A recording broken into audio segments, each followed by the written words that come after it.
He sat down and looked directly at Prince Walid, displaying a countenance of complete confidence. My name, Mr. Walid, is Jason Trapp. I probably shouldn't tell you that, because the kind of people you do business with will probably attempt to kill me now.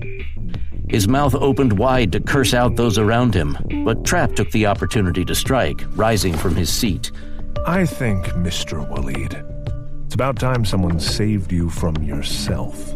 In the same moment, he plucked the whiskey from the undeserving prince's fat fingers. He returned immediately to his own seat. What? What do you think you're doing? Are you the unbeliever, or am I? Trapp raised the tumbler, closing his eyes and breathing in an intoxicating brew of sandalwood and oak, heather and brisk sea air. His eyes opened. You see, I've never pretended to be anything I'm not. I drink, not often, but sometimes too much. Usually nothing as expensive as this. He took a sip. Oh, you really do have fantastic taste. What do you want, Mr. Trapp? You know, Walid, I can't call you that, can't I? I've been wondering why someone would choose to attack an oil refinery. A stratotanker is a weapon of mass destruction with wings welded on. Why not dive it into NRG Stadium? Poof, there's 70,000 dead just like that. Hell of a halftime show, don't you think? Walid, are you aware of a company called Kingdom Financial Group? Of course. I own it. Of course. How foolish of me. He delved into his pocket for the satellite phone and keyed something into a web browser. He spun the screen so that it faced the prince, but said nothing. What is your point, Mr. Trapp?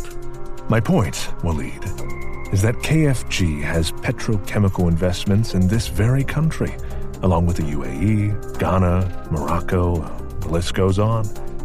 You yourself receive a rather sizable share of Saudi oil revenues, higher than the official book state, of course. I invest in oil, so what? That's quite a spike, isn't it, Walid? From $60 a barrel to $100 in less than 2 days. Who knows what riches tomorrow holds? Are you accusing me of something, Mr. Trapp? Trapp stood up again. You know, I guess I am. I think you've been funneling money to terrorists to prop up the oil price. And I think you know I'm right. The prince surged upward. Trapp sprang forward and physically shoved Walid back into his seat, a little too hard, in fact. Trapp drew his pistol and pointed it at the quivering prince's forehead. Major, order your men to take the American into custody. Walid, are you willing to bet your life that those half-baked excuses for soldiers over there can save your sorry ass before I pull this trigger? Major, I insist that You're done insisting. Either you tell me what I want to know, or I'm gonna put a bullet in your skull. You wouldn't dare. I'm the king's brother. His men would kill you the second you tried. That's right, Walid. They're his men, not yours. Remember that. And how many brothers does this king of yours have anyway? 20? 50? Perhaps he would thank me for thinning out the herd. And what if your king learned that his brother financed yesterday's attack in Texas? What then, Walid? You think maybe he'd start to think of you as an embarrassing liability?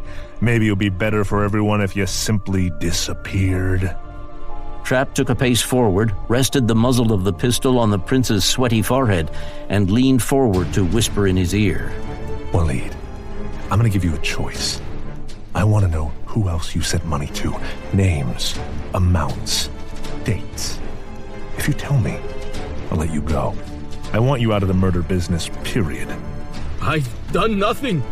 I'm about to start counting, Walid. If I get to 0 before you start talking, then I hope those 72 virgins were worth it. 3, 2... Stop! I'll tell you everything!